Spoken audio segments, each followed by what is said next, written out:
Bonjour à tous, bienvenue dans ce nouveau webinaire organisé par lepetitjournal.com, le journal des Français à l'étranger, votre journal en ligne. Je suis Hervé Hérault, le président et le fondateur des éditions lepetitjournal.com. On va passer aujourd'hui 1 heure ensemble sur la thématique décalage, éloignement, anxiété. Expatriés, ne négligez pas votre santé mentale, un sujet de premier ordre, avec notre intervenante, notre experte Satinka Sanson, fondatrice et dirigeante de Feel Better Company, spécialiste des défis psychologiques en expatriation. Bonjour Satinka. Bonjour Hervé, bonjour à tout le monde qui nous regardait dans ce webinaire et ceux qui nous verront en replay. Je suis très heureuse d'être accueillie par le petit journal et très heureuse de pouvoir parler de cette thématique qui est incontournable et tellement essentielle. Parfait. Allez, les internautes, vous êtes assez nombreux à vous être inscrits et tant mieux, je le comprends. On a, comme je le disais, à peu près 1 heure ensemble. Donc, le plus important, c'est quand même de venir poser vos questions. Je pense que c'est pour ça que vous êtes là. On a la chance d'avoir Satinka avec nous une petite heure. Donc, il y a un petit onglet questions en bas à droite. Vous allez voir, je vais mettre un petit bonjour. Hop.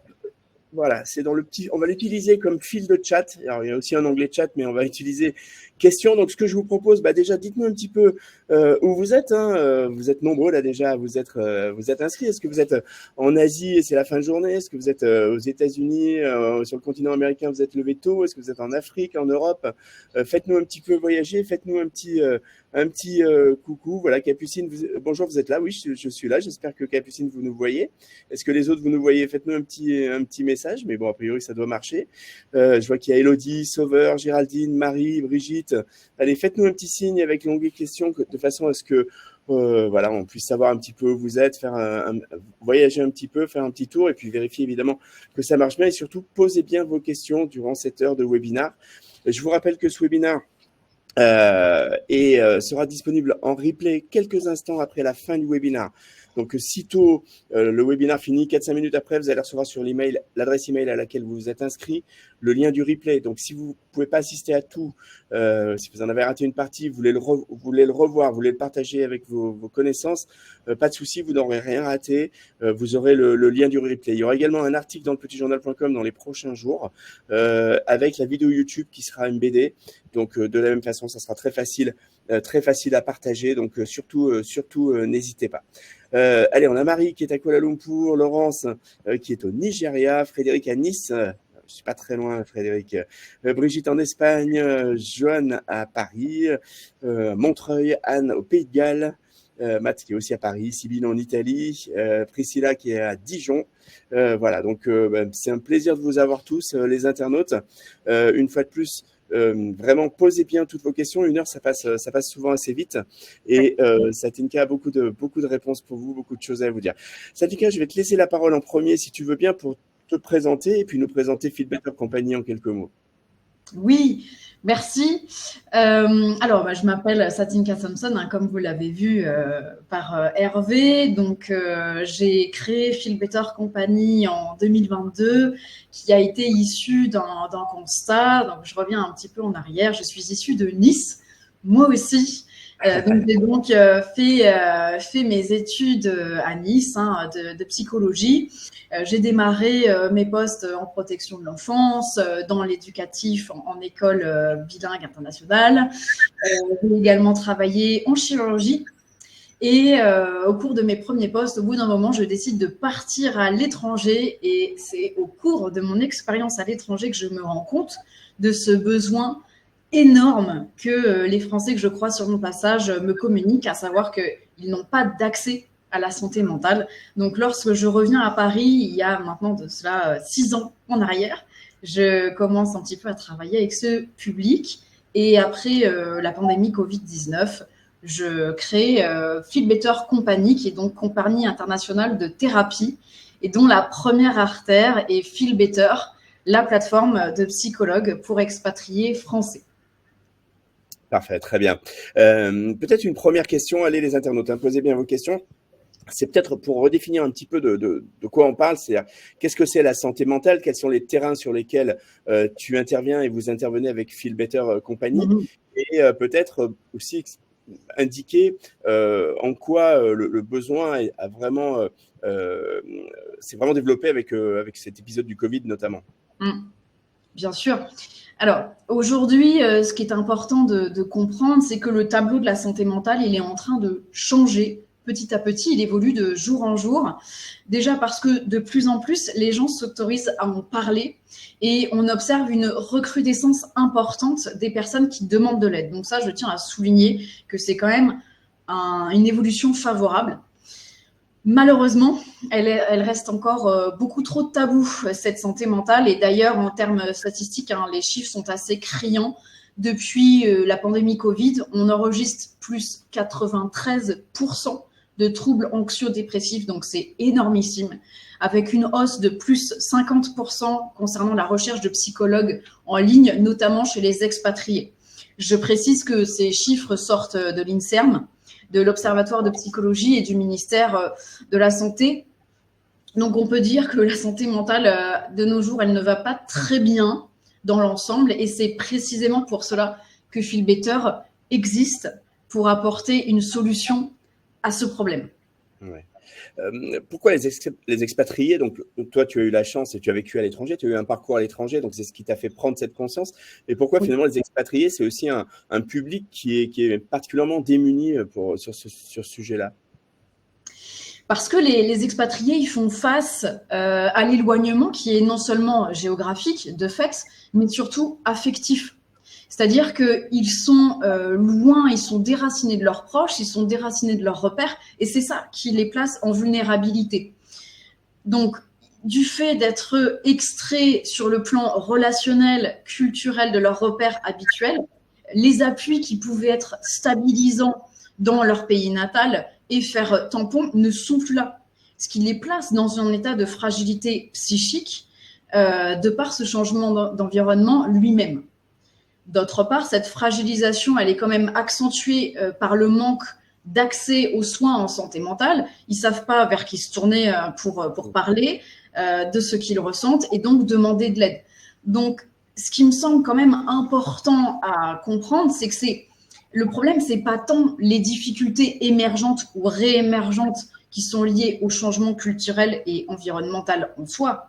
Le problème, c'est le manque d'aide et de soutien pour les accompagner dans ces épreuves. Et ça, c'est quand même une différence très marquante.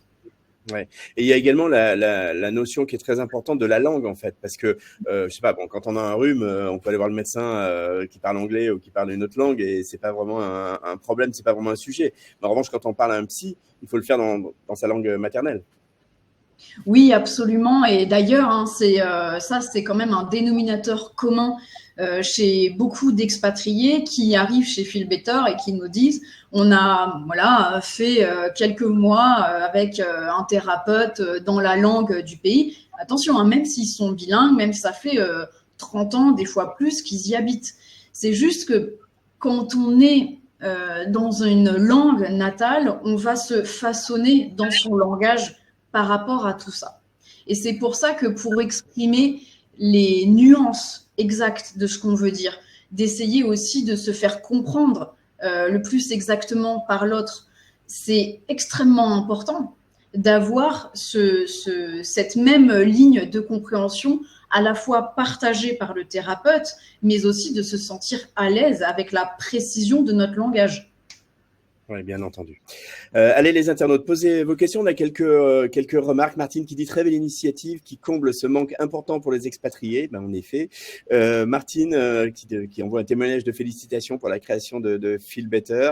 On a Chantal qui dit je souhaite simplement dire que c'est une excellente initiative pour les gens éloignés. La santé mentale est importante et un tel soutien est primordial. Ben, merci à tous les internautes pour vos témoignages. N'hésitez pas à poser bien vos questions avec le petit onglet poser une nouvelle question.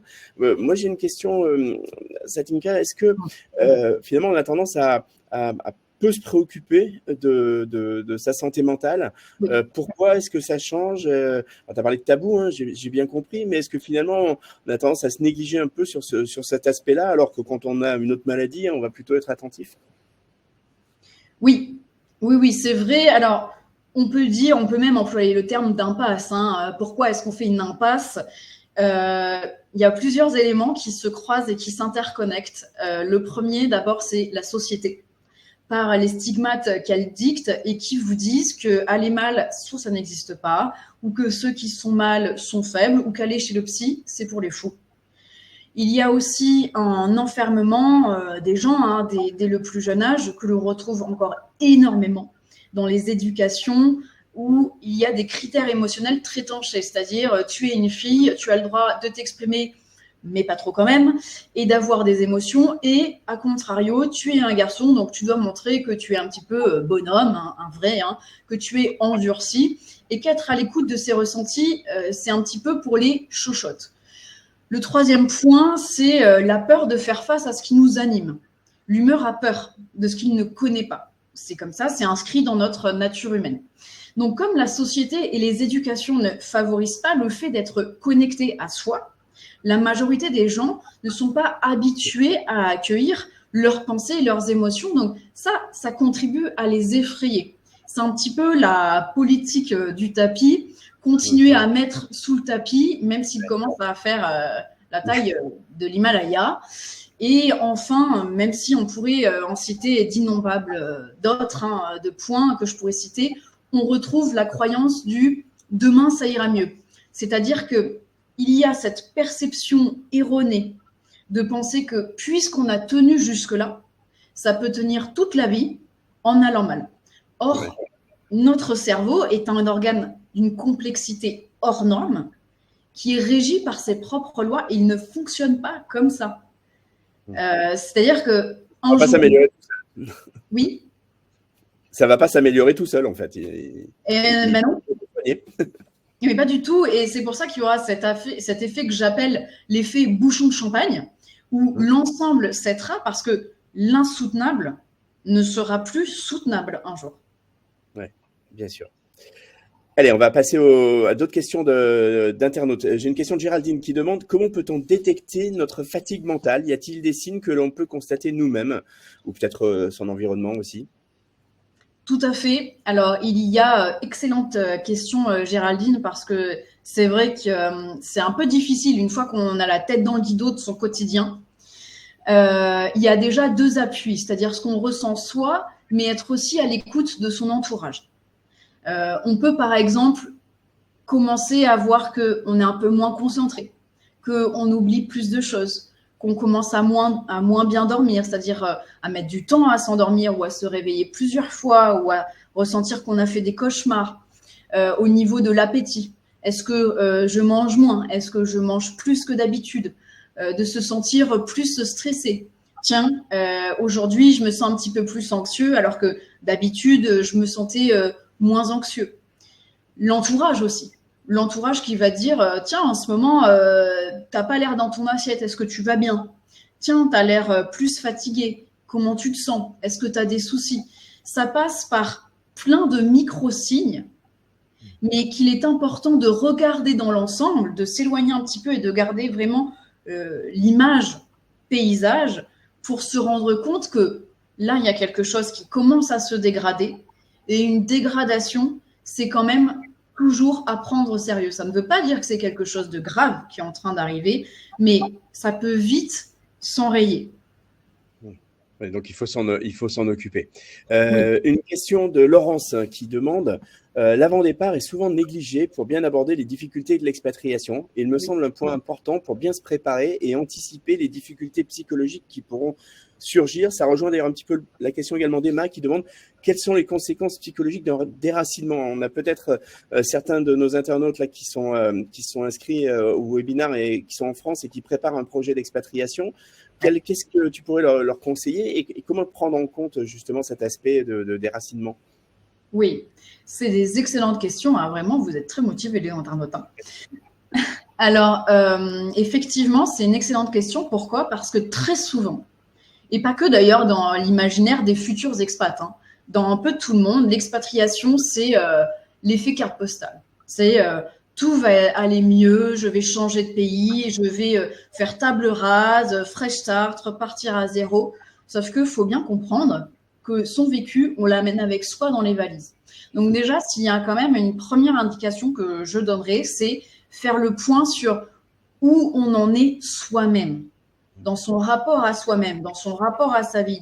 Est-ce qu'on a des difficultés déjà à l'heure actuelle, ou est-ce qu'on sent qu'on a des difficultés qu'on n'a peut-être pas trop réglées dans le passé et qui peuvent complètement être catalysées par le fait de changer ses repères. Et ça, faut surtout pas le négliger. C'est pas parce qu'on change de vie et de quotidien que ça va faire table rase. Notre cerveau ne fonctionne pas comme ça, comme je le disais tout à l'heure. Au contraire, s'il va changer de repère, alors il va être beaucoup plus stabilisé, donc en situation de fragilité. Déjà, de faire le premier point sur ça.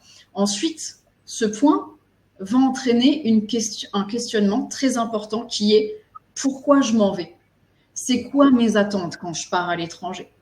Est-ce que je suis conscient des enjeux que ça va me demander? Qu'il va y avoir un temps d'adaptation et que peut-être ce temps d'adaptation, il va être plus ou moins facile ou plus ou moins compliqué par rapport à ce que moi je traverse et la réalité de la vie à l'extérieur. Si déjà vous avez ça, si déjà vous êtes au clair sur ça, vous avez fait 70% du job de comment vous allez être là-bas.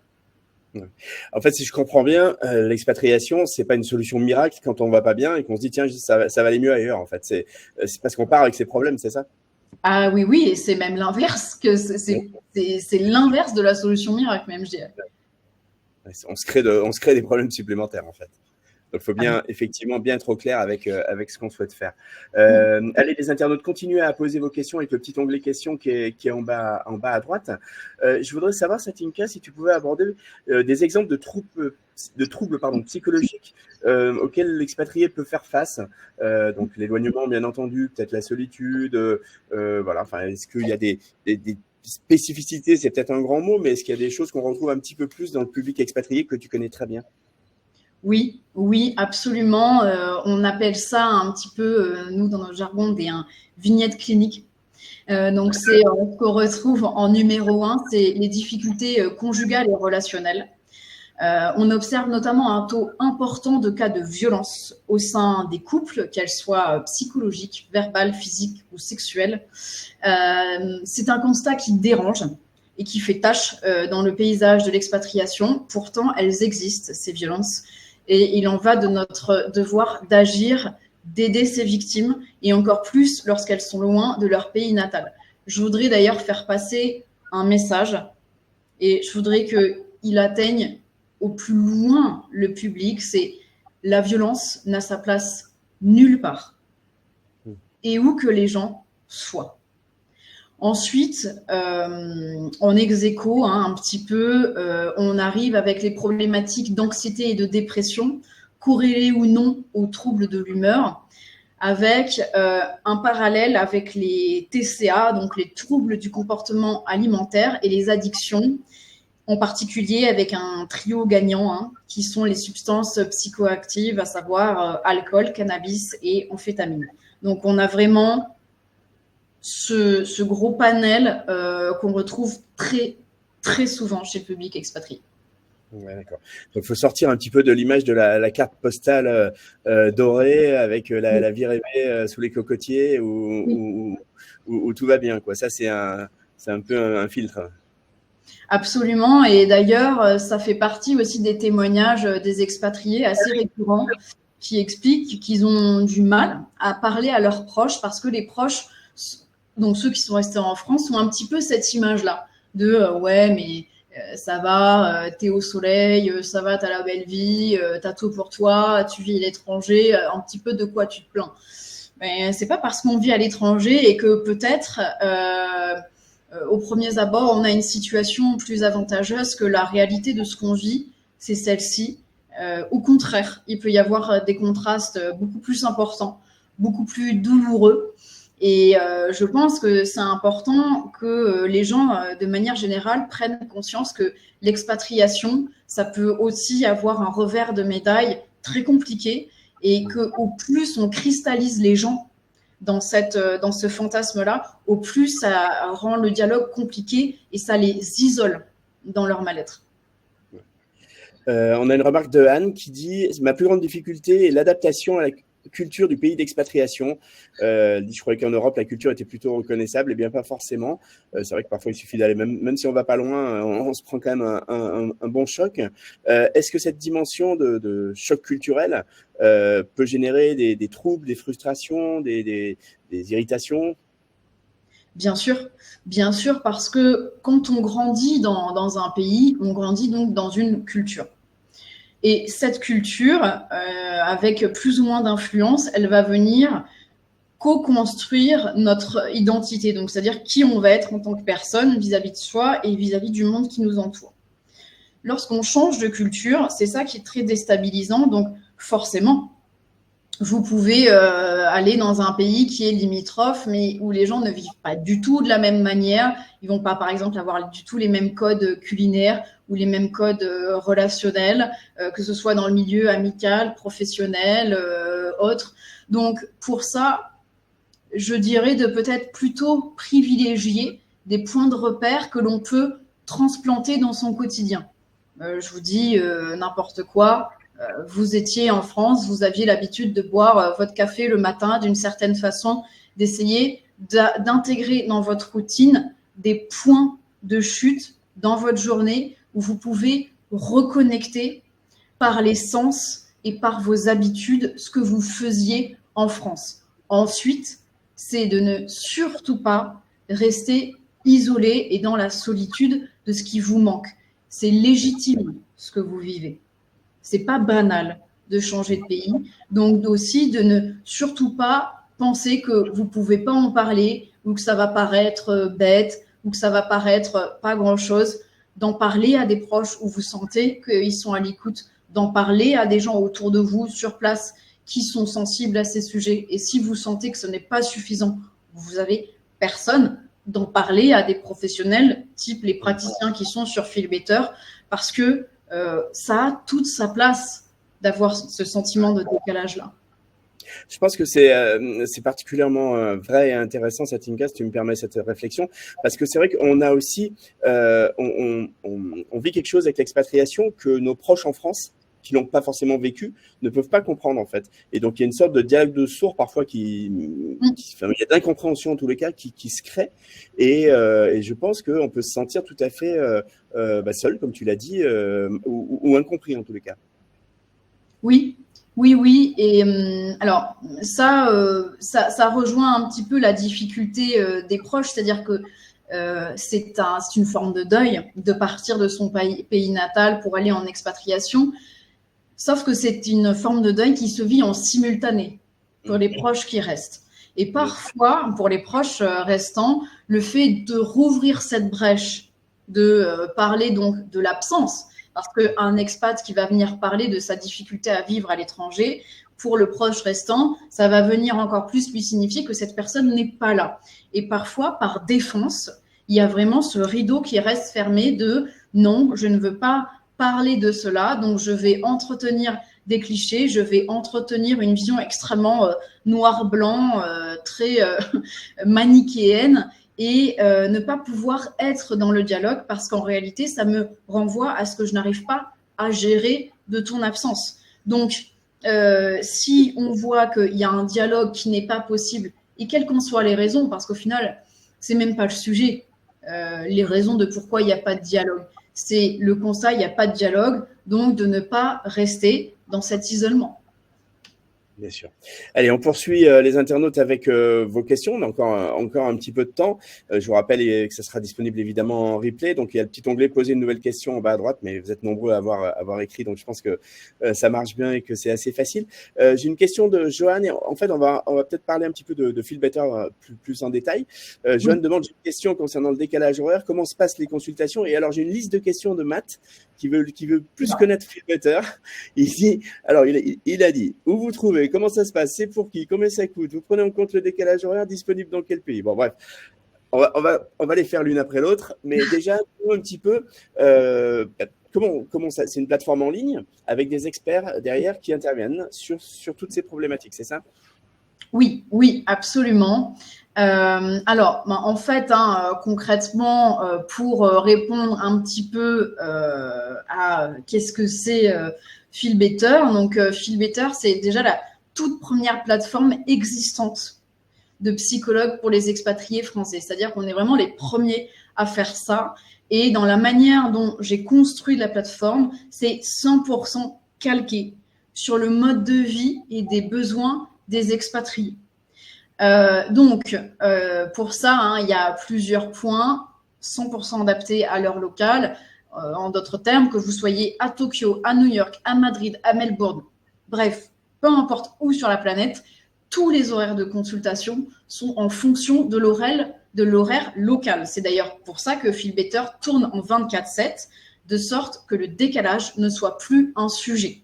Donc, ça se met automatiquement sur la plateforme. En pratico-pratique, ça veut dire quoi? Par exemple, Joanne, tu veux prendre rendez-vous avec un praticien sur Feel Better.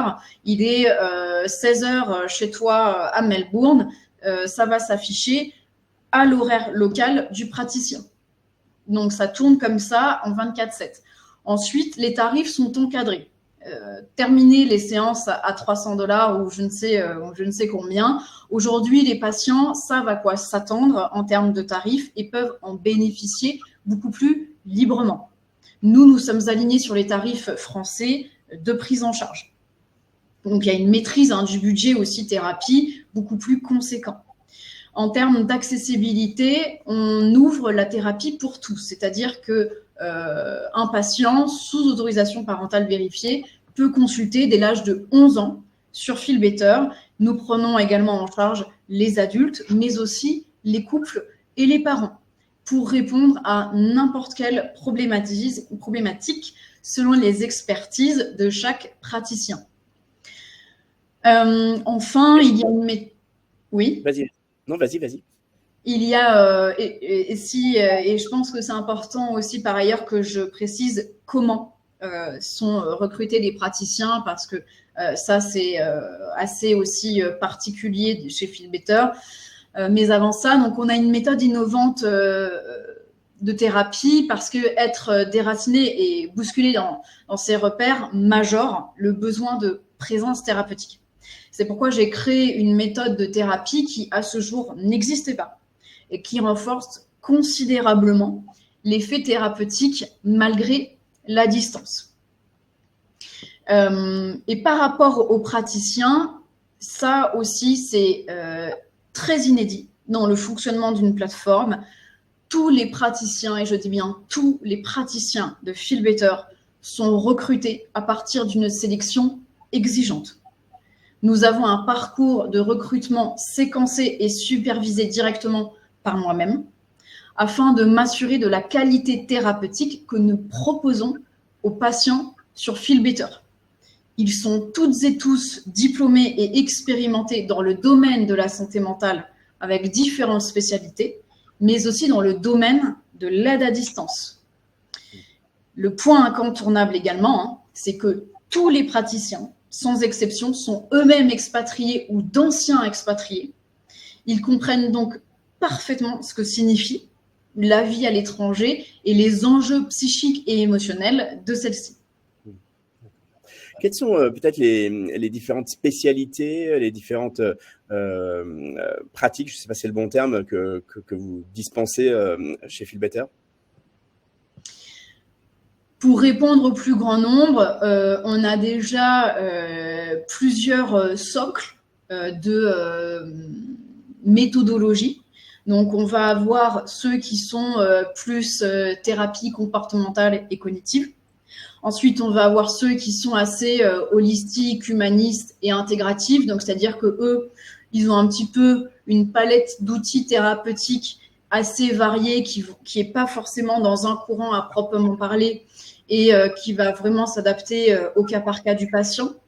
On a après le versant un petit peu plus analytique, donc qui est un peu dans le continuum de la psychanalyse et qui va aller vraiment fouiller beaucoup plus dans les profondeurs et dans le lointain des individus. Après, au-dessus de ça, au-dessus de ces socles théoriques, il va y avoir les différentes spécialités. Donc, on retrouve ceux qui sont formés aux différentes addictions, ceux qui sont formés au trauma, ceux qui sont formés aux violences, ceux qui sont formés aux dépendances dans les relations, ceux qui sont formés au sevrage, ceux qui sont formés aux problématiques des parents, aux problématiques des couples, aux problématiques des adolescents. Et tout ça, c'est en accès direct sur les profils de chaque praticien sur Feel Better. C'est-à-dire que si je comprends bien, moi, j'identifie que bon, j'ai besoin d'un psy, mais je ne connais pas exactement. Donc, je vais sur la plateforme et il y a comme un formulaire de façon à identifier le besoin et donc le praticien qui correspondra le plus, où il y a un premier entretien. Comment ça se passe? Alors, effectivement, on a un système de filtrage, c'est-à-dire que quand on arrive sur Feel Better, il y a une petite sélection où donc il y a un bandeau déroulant et imaginons, je suis un parent qui recherche quelqu'un pour mon ado ou mon adolescent ou une adolescente. Donc, je vais en fait sélectionner adolescent et là, j'ai tous les praticiens qui s'affichent, qui sont formés à l'adolescence et ainsi de suite pour l'ensemble des sujets que je recherche. Ensuite, si on a envie de se familiariser un petit peu avec Feel Better, c'est-à-dire je ne sais pas trop comment ça fonctionne, je ne sais peut-être pas trop vers quel type de formule de thérapie me diriger, on offre une première séance découverte de 30 minutes avec l'un des praticiens de notre plateforme pour justement un petit peu établir la demande et voir comment est-ce qu'on peut aider cette personne, sur quoi on part et quel serait le praticien le plus adapté par rapport à ce suivi. Parfait, très bien. Merci Satinka. On est à la moitié de ce webinaire, les internautes, donc posez bien vos questions. Il y en a eu beaucoup, il y a eu des témoignages. J'ai vu passer le témoignage de Priscilla, qui est une de tes patientes, qui dit « Je suis suivie depuis 3 ans par Satinka et c'est révolutionnaire de pouvoir être aidée depuis partout dans le monde. » Merci Priscilla pour ce témoignage. Je vous rappelle que ça sera disponible en replay quelques instants après la fin du webinaire. Donc, si vous avez raté le début, ou si vous ne pouvez pas assister à la fin, pas de souci, vous ne raterez rien. Il y aura également l'article dans lepetitjournal.com dans les prochains jours avec la vidéo YouTube. Donc, n'hésitez pas non plus à la faire circuler autour de vous, auprès de vos collègues, amis, voisins qui pourraient être intéressés par le sujet et concernés. Moi, j'ai une question, Satinka. C'est en fait, peut-être qu'on a certains de nos internautes qui se posent la question de la pertinence d'une thérapie en distanciel. Est-ce que ça fonctionne bien? Alors, j'imagine qu'aujourd'hui, voilà, là, on est en train de faire un webinaire, on est tous un peu autour du monde, donc on voit que ça marche bien. On a intégré ces outils dans notre vie professionnelle, même dans notre vie personnelle, familiale. Mais est-ce que, toi qui es une professionnelle de santé expérimentée, qu'est-ce que tu peux nous dire à ce sujet? Alors déjà, je comprends parfaitement les questionnements et les doutes qui peuvent animer les personnes autour du distanciel. Je voudrais dire donc plusieurs choses à ce sujet. Déjà, Feel Better a été pensé, conçu et fondé par une psychologue elle-même, donc voilà, ici présente, qui connaît très bien son métier et qui a de multiples expériences. Et que ce qui forme l'ADN de Feel Better et donc la manière dont j'ai pensé ce dispositif distanciel, c'est la considération et le haut respect que j'éprouve pour les patients qui traversent des difficultés. Et c'est ce qui a construit le cœur de la pratique de Feel Better et ce qui en fait toute cette qualité qu'on ne trouve nulle part ailleurs. Ensuite, aujourd'hui, il y a des études qui commencent à être menées et à émerger sur l'efficacité majorée du suivi en distanciel. Pourquoi? Parce que lorsqu'on est en distanciel, on est d'autant plus concentré parce qu'on sait qu'on n'est pas dans la même pièce que le psy, on ne s'est pas déplacé, on n'est pas contenu déjà par l'environnement planté et le décor de la salle de consultation. Donc ça va venir majorer notre concentration. Donc notre cerveau cognitif est beaucoup plus convoqué dans cette pratique-là. Et ce qui fait que cette concentration supplémentaire va majorer l'effet de la thérapie. En parallèle, je tiens à annoncer que nous menons nous-mêmes, donc au sein de Feel Better Company, nos propres études à ce sujet. afin d'établir des résultats cliniques fiables qui permettent de rassurer et de valoriser le suivi à distance. Et enfin, et ça c'est, je le souligne, c'est vraiment propre à Feel Better, nous avons un fonctionnement interne très proche de nos praticiens, ce qui permet un véritable suivi clinique et une mise en pratique extrêmement qualitative. Parfait. Une question de Géraldine qui demande en France aussi, on peut consulter Feel Better sans pour autant être expatrié. Alors, je pense que la réponse est bien sûr oui. On peut aussi venir dans le centre que vous avez à Paris, c'est ça? Si on préfère être en présentiel. Oui, absolument. C'est d'ailleurs déjà le cas, hein. On a des personnes qui, étaient soit déjà suivies et qui n'étaient pas spécifiquement expatriées. Et on a aussi nouvellement des personnes qui donc résident en France et qui n'ont pas du tout pour projet l'expatriation et qui ne l'ont pas forcément connu avant et qui viennent chez nous pour deux raisons principales. C'est déjà notre souplesse horaire, puisque du fait qu'on tourne en 24/7, il y a des personnes qui peuvent nous consulter très tôt le matin ou assez tard le soir en raison de leur profession, et qui peuvent aussi nous consulter le samedi et le dimanche. Donc ça, c'est extraordinaire, hein, franchement, en termes d'accessibilité en santé mentale, mais qui toquent aussi à notre porte parce que on est très carré sur notre sélection de praticiens, et ça, c'est très apprécié. Aujourd'hui, c'est hyper difficile de savoir à qui on a affaire quand on démarche un psy, d'autant que c'est quand même une démarche intime. On va venir parler de soi, on va venir parler de nos difficultés et de notre passé. C'est pas rien d'aller consulter un psychologue, c'est encore plus poussé que d'aller consulter un médecin. Et quand ils toquent chez Feel Better, ils savent tout ça. Ils savent que notre process, il est là. Ils savent qu'on prend très au sérieux la qualité qu'on amène parce qu'on respecte énormément cette démarche de suivi. Donc, c'est pour ça que, bien évidemment, on accepte les personnes qui résident en France. Et pour les personnes qui sont à Paris ou en Île-de-France, donc c'est le cas aujourd'hui, hein, il y a même des gens qui n'habitent pas Paris même, qui viennent d'Île-de-France nous consulter au centre de Feel Better pour les raisons que je viens de citer.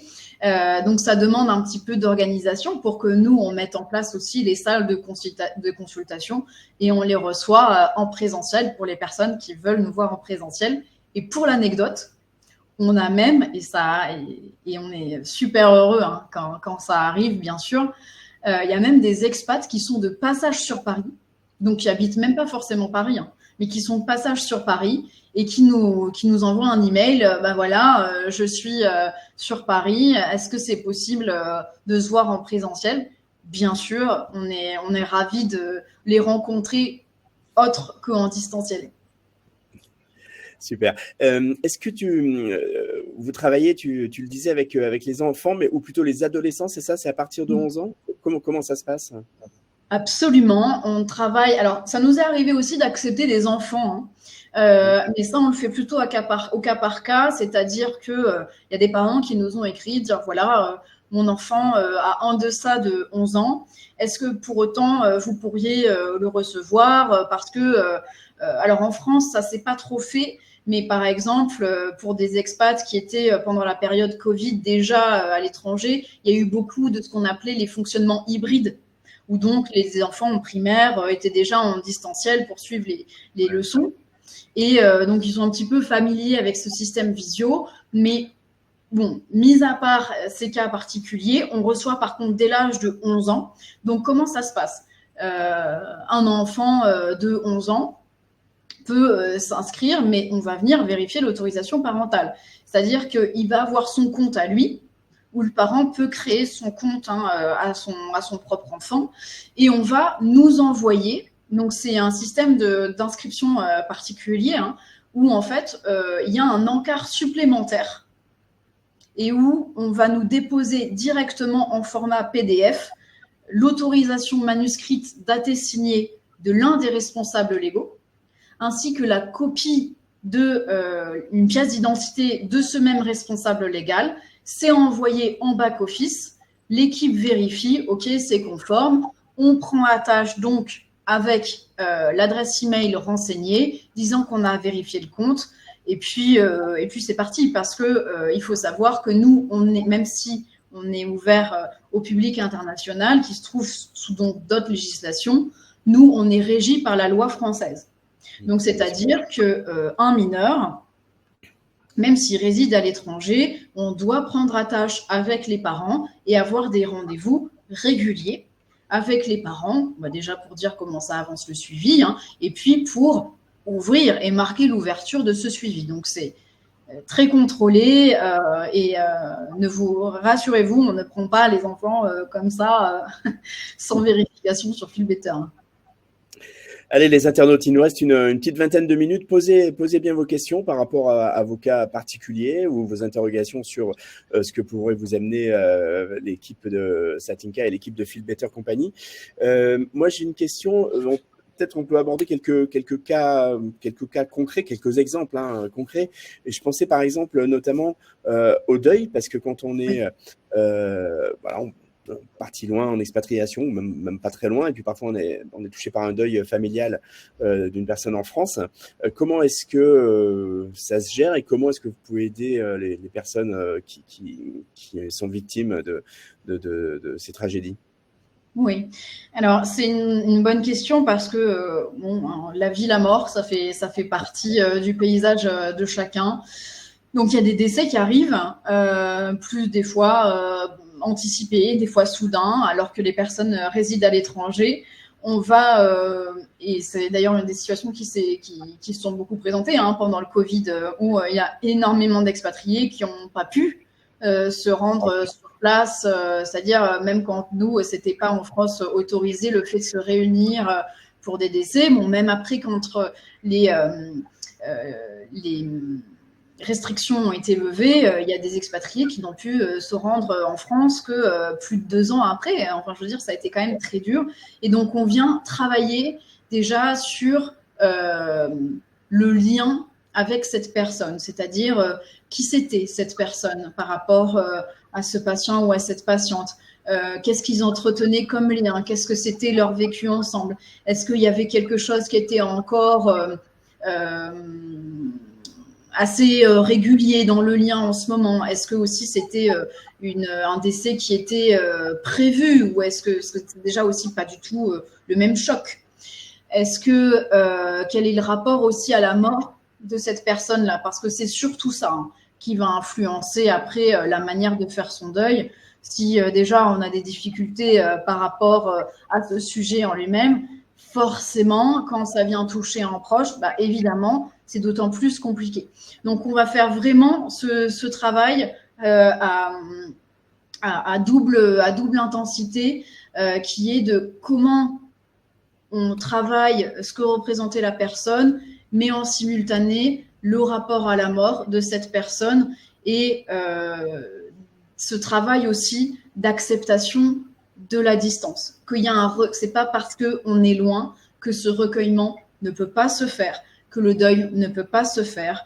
En fait, c'est surtout intérieur, que vous soyez à 1 kilomètre de la personne ou que vous soyez à 10 000, ça ne change pas grand-chose au final. Très bien, merci pour cette réponse.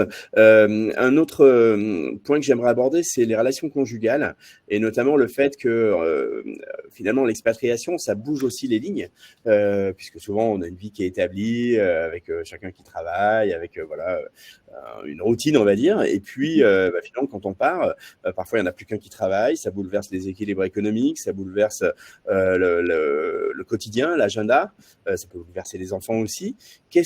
Comment est-ce que tu interviens sur cette partie-là? Ça dépend des cas, puisque déjà, ça dépend si c'est le couple qui se présente ensemble ou si on est interpellé par l'une des deux personnes du couple.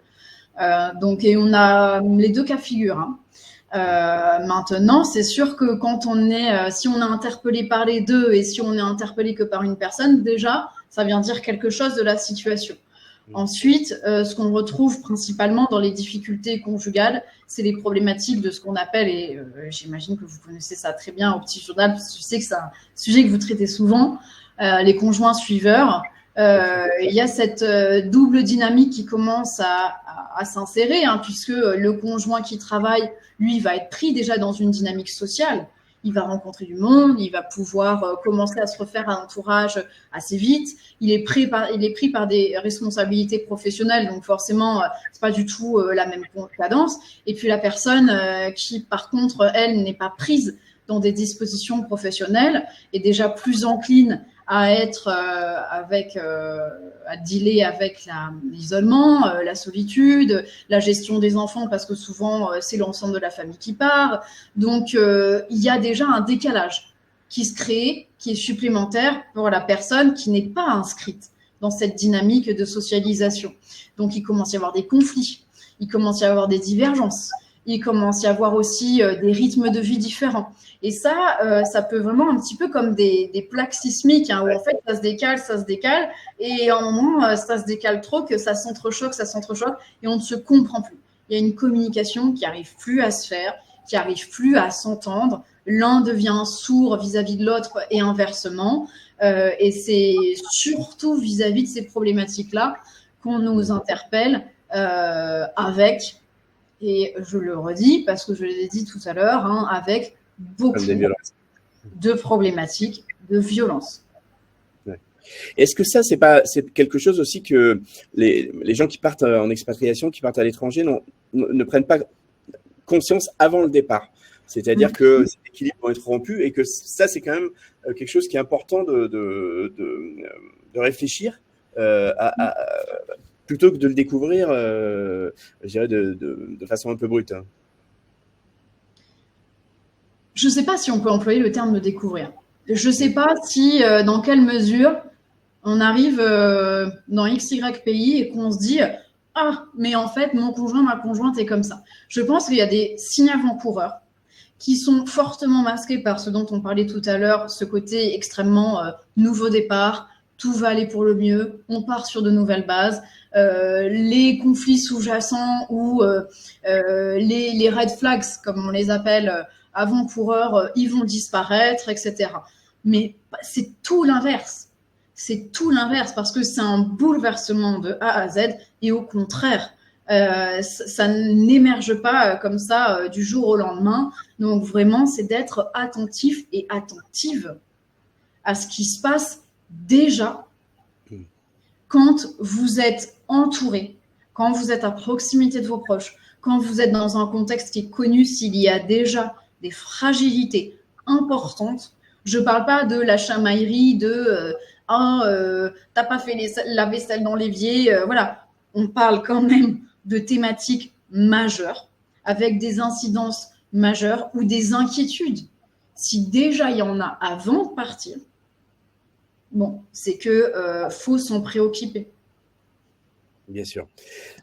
Par rapport à la scolarité des enfants, je sais que c'est souvent un stress parce qu'il faut quitter l'école, quitter les amis quand on est au collège, par exemple, même à la primaire. Mais en fait, est-ce que finalement les enfants, c'est pas eux qui s'adaptent le plus facilement et est-ce que c'est pas plutôt les parents qui communiquent du stress? Alors oui. Il y a pas mal de... Oui, c'est vrai. Hein. Les adultes ont la plupart du temps pas assez conscience de ce qu'ils transfèrent sur leurs enfants et ce qu'ils projettent sur leurs enfants. C'est difficile de vivre un changement de vie total. Je ne suis pas du tout en train de jeter la pierre aux parents, c'est pas du tout ça. Je dis que les frontières sont très floues. Par contre, les enfants, justement, quand ils sentent que les adultes sont déstabilisés et qui plus est, les figures de référence, leurs propres parents, il y a quand même une inhibition chez eux. C'est-à-dire qu'il faut quand même se méfier chez un enfant ou chez un ado de ce qui peut avancer à bas bruit. Donc, si on sent que, par exemple, ou on observe que son enfant ou son ado, ça commence un petit peu à durer, là, le fait que peut-être il soit moins présent dans les activités familiales, qu'il soit moins participatif, qu'il soit renfermé sur lui-même, qu'au niveau de l'école, quand vous prenez un petit peu à tâche avec l'établissement qui reste un petit peu dans son coin, qu'il a du mal à se faire des amis, bon, c'est que peut-être il se passe quelque chose et que c'est pas juste une histoire de je prends mes marques, Voilà, un enfant, c'est un enfant, un ado, c'est un ado. Il va pas forcément aller voir son parent et raconter toute sa vie et dire ah oui, tu sais, mais je me sens super mal et je pense que j'ai besoin d'aide. Non, il va vraiment essayer de protéger l'adulte, justement, l'enfant. Il faut surtout pas que ça arrive, ça. Ouais, bien sûr. Donc, il faut être très attentif aux signaux et aux messages qui sont donnés. Oui. Allez, les internautes, il nous reste une petite dizaine de minutes, donc c'est le moment de poser vos dernières questions. On a Matt qui dit qu'il faudrait qu'on entende parler plus de vous encore, car beaucoup de gens auraient besoin de vos services et connaissent pas encore votre existence. Mais ça va changer, notamment avec le petitjournal.com. On est ravis d'avoir Feel Better comme partenaire. J'aimerais que tu nous parles, Satinka, si tu veux bien, tu l'as évoqué tout à l'heure au début un peu du webinaire, des addictions, parce que on a ce sentiment en fait que finalement ça concerne pas trop cette population d'expatriés, et en fait tu avais l'air de dire plutôt le contraire en fait, que c'était très fort. Est-ce que tu peux peut-être nous expliquer ça? Oui, c'est principalement dû au bouleversement, hein. C'est-à-dire que quand quelqu'un se sent quand même assez déstabilisé, quand on est en situation de vulnérabilité psychique, ça veut dire qu'on est aussi en situation alors de vulnérabilité en termes de dépendance. Pourquoi? Parce et ça c'est très naturel, on va essayer d'aller chercher du réconfort là où on peut le trouver. Ouais. Donc, un glissement est très vite arrivé, hein, et on va essayer d'aller chercher, j'en parlais à l'instant au sujet des enfants et des ados qui vont avoir cette inhibition. L'adulte, il va aller chercher cette inhibition plutôt du côté des substances qui vont aller lui amener cette sensation et vraiment ce shutdown psychique et émotionnel. Donc, le classique, hein, on passe par l'alcool, donc je sors boire des verres avec les gens que j'ai rencontrés ou les gens que j'ai sur place. Sauf que on commence à faire ça quelques soirs par semaine, puis après une fois tous les 2 soirs, et puis après une fois tous les soirs. Puis après, en fait, on trouve que ouais, ça nous aide pas mal. Pareil sur les prises de cannabis. Sur les amphétamines. Donc les amphétamines, hein, en fait, c'est tout ce qui va justement speeder et entraîner une activité cérébrale très accrue, de sorte à se déconnecter de sa réalité. Donc, on a l'image extrêmement cliché des personnes qui ont des addictions un petit peu comme le film à la Requiem for a Dream, que c'est des gens qui sont complètement en marge de la société, mais pas du tout. Pas du tout. Tout le monde est entouré de gens qui sont victimes d'addiction. C'est pas une honte. Moi, je tiens aussi à dire ça. Ça peut arriver à tout le monde, à n'importe quand. C'est pas une tare d'avoir des addictions. C'est pas une tare de se dire je veux me réfugier dans une substance parce que ça me fait du bien. Être loin de chez soi et se sentir seul face à toutes ces nouveautés et cet isolement, c'est difficile. Donc, bien sûr qu'après, chacun fait comme il peut. Maintenant, c'est pas une fatalité de se sentir accroché à des substances. Il y a des professionnels qui sont là pour ça. Sur Feel Better, on est pratiquement tous formés à ça. On prendra le temps que ça prendra, et personne n'est jamais figé dans un état. Et ça aussi, c'est un peu tabou en fait. Donc là, le message que tu délivres, c'est de dépasser ça, parce que comme tu le dis, on a affaire plus à des gens qui sont malades en fait, qui ont un souci, Oui. qui ont des difficultés que la notion qu'on peut avoir autour du côté festif, plaisir, etc. Bien sûr. Il n'y a pas il n'y a pas de honte à aller voir quelqu'un, quel que soit son problème. Il n'y a pas de honte à ça. Il faut vraiment comprendre qu'une souffrance, elle n'a pas d'échelle, elle n'a pas d'étiquette. C'est une souffrance et point. Et que cette souffrance, ce soit parce que je prends 3 verres d'alcool, ou parce que je prends un joint, ou parce que tous les week-ends, quand je sors, je prends de l'AMD ou je sais pas quoi, ou parce que je fais une dépression ou des crises d'angoisse. Oui, ça reste des difficultés et on n'a aucun jugement à avoir sur ça. On n'a aucun jugement à avoir sur la santé mentale. Il n'y a pas de honte, il n'y a pas de culpabilité, il n'y a pas de fatalité non plus. Donc, demandez de l'aide. Bien sûr. Laurence nous demande si vous intervenez sur l'addiction également pour les ados aux écrans et aux jeux vidéo. Oui. Oui. Ok. Voilà la réponse, Laurence. Et Martine demande combien de psychologues interviennent au sein de Feel Better aujourd'hui? Pour le moment, nous sommes 8 à tourner en 24/7. Donc, je dis on puisque je fais partie aux côtés. J'ai un peu cette double casquette moi sur Feel Better. Je ne suis pas autant que les autres praticiens. Mais pour le moment, on est 8 et où on ouvre régulièrement des sessions de recrutement puisque pour notre plus grand bonheur et pour la plus grande assistance de toutes et de tous, on s'agrandit au fur et à mesure. Donc, ça veut dire que voilà, on fait des sessions de recrutement régulièrement. Parfait, très bien. Allez, c'est le moment des toutes dernières questions, les internautes. Peut-être tu veux nous parler, on a abordé un tout petit peu le point, enfin, Oui. de la dimension de l'éloignement. Et vous intervenez aussi d'ailleurs sur les familles qui sont en France? Bien sûr, on est tout à fait ouvert parce qu'on se rend compte que c'est difficile. Hein. Il y a, comme je l'évoquais tout à l'heure, un petit peu cette friction autour de la communication qui se durcit un petit peu aussi du côté de l'entourage qui, pour un certain nombre, n'ose pas dire aux personnes qui sont parties, surtout quand l'expatriation se passe bien en plus, de dire, ben voilà, je n'arrive pas à gérer ton absence, pour moi c'est super difficile. Notamment, c'est assez fréquent pour 2 types de profils, les parents séparés, notamment, où c'est assez douloureux et difficile à gérer. Et pour les grands-parents, ils n'osent pas forcément dire bah, les petits-enfants nous manquent, on a envie de les voir plus souvent, voilà. Donc, on est aussi là pour ça, pour accueillir la parole de l'entourage, parce qu'on sait bien sûr que l'éloignement, ça va dans les deux sens et c'est pas que par rapport à celui qui est parti. Hein. Bien sûr, bien sûr. Allez, on arrive au terme de ce webinaire. Je vais te demander, Satinka, quelques mots de conclusion, mots de la fin. Je pense que le message, c'est, tu l'as dit tout à l'heure, c'est faut pas hésiter à demander de l'aide. Hein. C'est vraiment ça le plus important. Oui. Et Phil Better a une sincère vocation à aller briser le tabou de la santé mentale. Il n'y a pas plus de honte à aller voir un psy que d'aller voir son médecin parce qu'on a la grippe.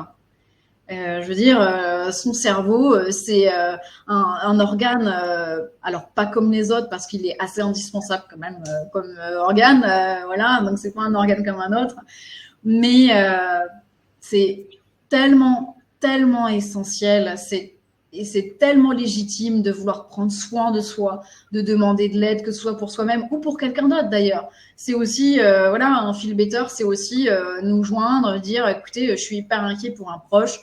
Donc, c'est vraiment le maître mot. On est hyper heureux de pouvoir aider tant de personnes. C'est vraiment ce qui nous anime tous les jours quand on se lève tous les matins, c'est de se dire, ben, voilà, on aide des centaines de personnes. Et puis, au fur et à mesure du temps, on va en aider des milliers et des milliers. Et puis, ben, à terme, je nous le souhaite, des millions. Je ne sais pas d'ailleurs si je clôture un petit peu tout ça en parlant des projets, des avancées, des projets à venir. Donc déjà, j'ai l'immense honneur et joie d'annoncer que Feel Better a obtenu le label French Healthcare, qui est donc la petite sœur de la French Tech et qui appartient au ministère des Affaires étrangères. Donc voilà, hein, c'est une immense nouvelle et ce qui témoigne du crédit, du sérieux et de la fiabilité de Feel Better. Donc c'est une nouvelle aventure pour nous, pour toujours mieux accompagner le public. Et il y a d'autres très gros projets qui sont en cours, mais par souci de confidentialité, je ne peux pas encore en parler. Ce que je peux d'ores et déjà dire, c'est que dans les courts mois à venir, vous allez très fortement entendre parler de nous.